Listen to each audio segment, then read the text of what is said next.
Good morning, everyone. Today I'm here at the Gaines Mill National Battlefield Park to do something that I haven't done before, which is a overview of the Battle of Gaines Mill, as well as talking about some of the men who fought in the battle and today reside at Oakwood Cemetery.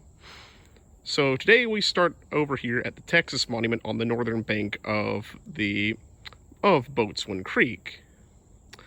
On that day, June 27th, 1862, the Union Army would set up on the southern bank, which you can't see right now, but is right through the wood line over in that general direction.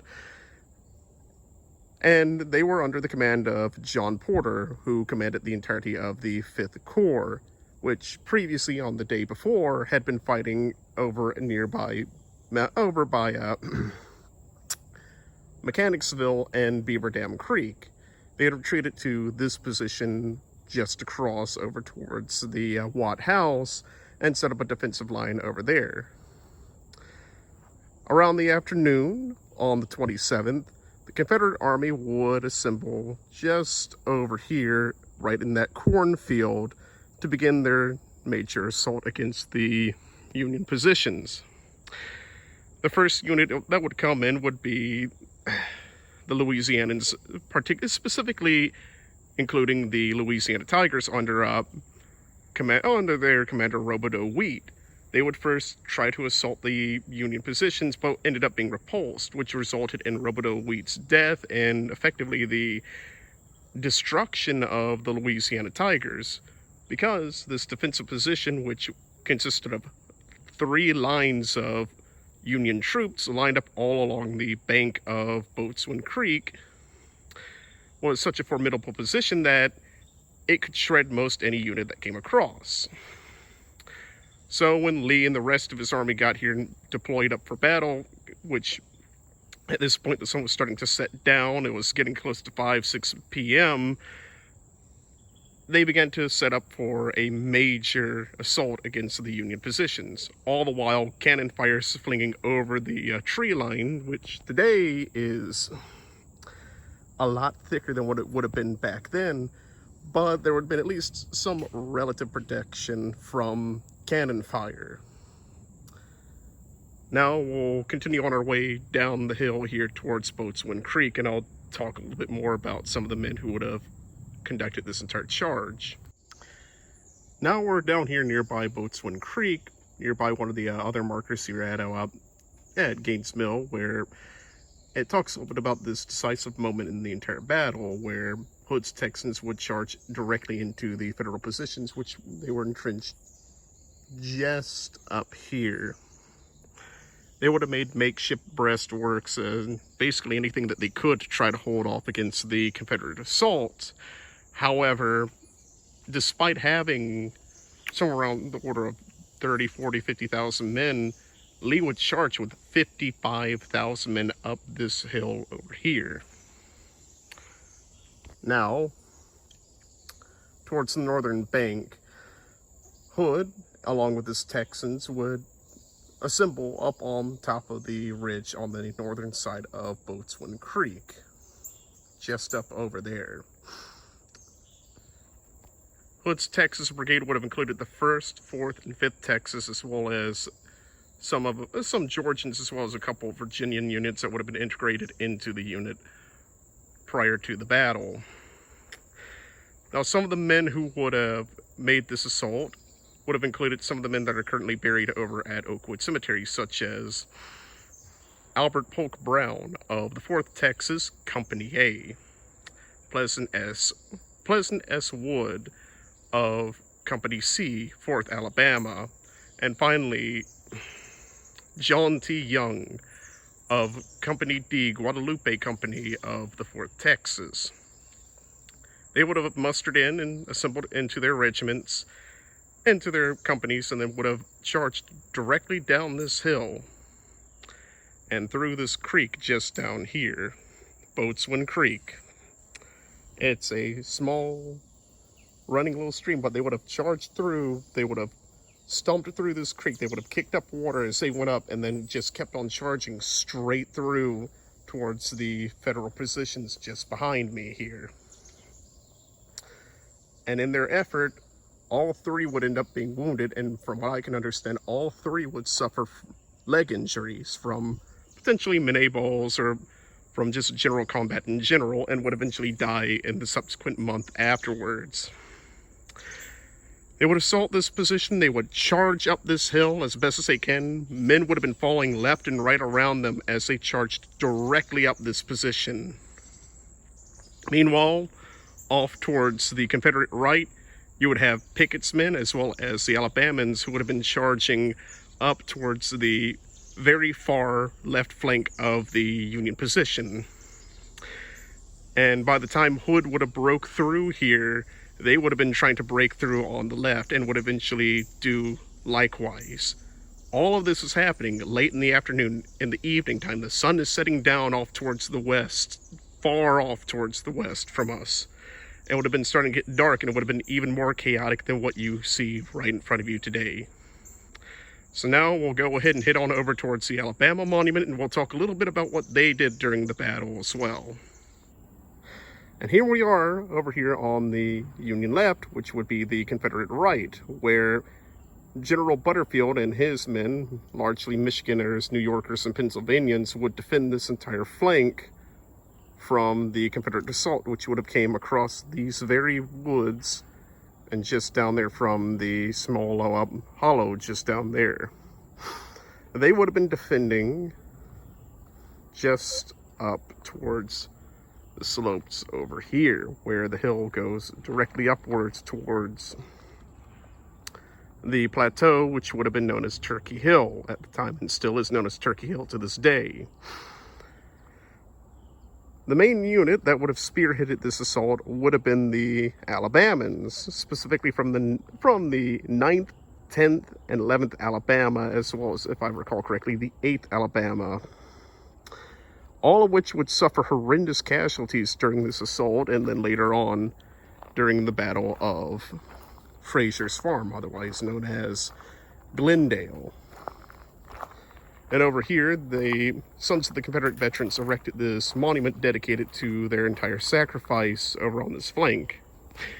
One of the men that would have been included in this entire assault would have been a Private George W. Doss, who would have been wounded here at Gaines Mill, and then later would have been brought over to Chimborazo Hospital to be treated. He would unfortunately die later on, but his grave would be immortalized in a famous photograph from the cemetery, and in fact was the grave that was used to identify where the photograph was taken much later on in the early 2000s.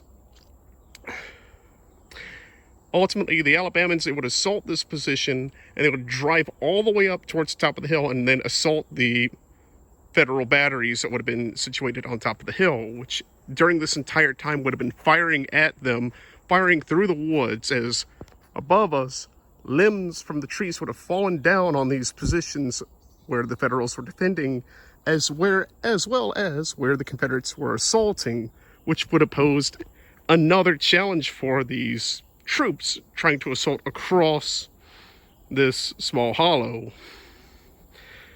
And finally, we'll go ahead and hit up this trail just over here, and we'll go ahead and hit nearby the Watt House and along the main pathway up there and talk about a little bit of the conclusion of the battle and what happened to a lot of these men that I just brought up today. As the Confederates were destroying the center and left flank of the Union Army over here, they would have eventually have come out of these woods just up over here, particularly Hood's Texans, which would have came out from right around that position over there, while off towards our left, which would be the Confederate right, the Alabamans would have still been struggling against the Union positions under General Butterfield, who would have been trying his best to defend them, but eventually he too would have to retreat and try to get out of this entire general area. All the while this is all happening, the Federal batteries, which would have been located here on top of the plateau, that is Turkey Hill, would have been firing away with all of their guns as much as they could to try to drive off the Confederate troops. though this would eventually just prove to be a final stand in its own right, as they just kept on firing away until finally the Confederates assaulted their positions and then would have engaged in fierce hand-to-hand combat, which would eventually result in these batteries being taken over, and any other troops left would have been routed and would have been fleeing as fast as they could towards the south. It was this particular defeat that would eventually convince McClellan that there was no way he could hold his position where he was. His supply lines now were at severe risk of falling to the enemy, which his supply lines would have been along the Richmond and York River Railroad all the way up towards the Pamunkey River. So he decided the best thing he could do was withdraw his troops and try to get out of this general area, which would eventually lead to battles at Savage's Station, at Glendale, and eventually all the way to Malvern Hill. Meanwhile, prior to all of this here, prior to the battle, this entire area used to be a plantation known as the Springfield Plantation. And off in the distance, as you can see over there, is the famous Watt House, which was owned by a Sarah Buchanan Watt, who was a widow, 77 years of age, living with her granddaughter and the 28 or so slaves that they owned on this plantation. Prior to the battle, Sarah, her granddaughter, and all of the slaves of the plantation would have had to flee from this area towards Richmond to try to get out of here as quickly as they could, especially after General Porter would take over her house and use it as a headquarters for the battle. During the battle, the house would be torn up along with most of the property around here, and when Sarah's granddaughter would eventually come back here, she would comment about how the house was torn up and that in the inside there was blood all over the place, because during the battle the house is being used as a makeshift field hospital to try to treat the wounded as quickly as possible. But unfortunately, as the Union position collapsed around here, everyone had to leave. The entire Union position had to leave, and the Confederates continued their pursuit. Many of the wounded and dead would have still been left out here long after the battle. Which is why in 1864, when the armies would eventually return here to the Gaines Mill battlefield, this time fighting over nearby at Cold Harbor, which would be to our northeast, they would find large amounts of skeletal remains all over the place. And they would have to try to rebury all these skeletal remains somewhere, which would eventually lead to the formation of what is known today as Cold Harbor National Cemetery, which now has 2 burial trenches filled with somewhere around 870 to 900 skeletal remains that came from this battlefield. It is a grim reminder of just how bloody this battle was. And even a number of the veterans who remembered this battle commented that this was some of the fiercest fighting that they had to endure throughout the war. With the only exception being the Battle of Gettysburg itself. So I hope everyone learned something here today. And if you want to come here to the Gaines Mill battlefield, I'd highly recommend you do so, because it's a nice little battlefield. It doesn't often get a lot of traffic over here. It's a little bit off the beaten path compared to Cold Harbor, which is directly on Cold Harbor Road. Also, there's a number of walking paths around here. You have a number of monuments that are on the battlefield itself, such as the Texas and Alabama monument. They also have a Mississippi monument, which is further to the north, to the 11th Alabama, if I recall correctly. Not Alabama, the 11th of Mississippi. So, I hope everyone has a wonderful day, and may God bless all of you.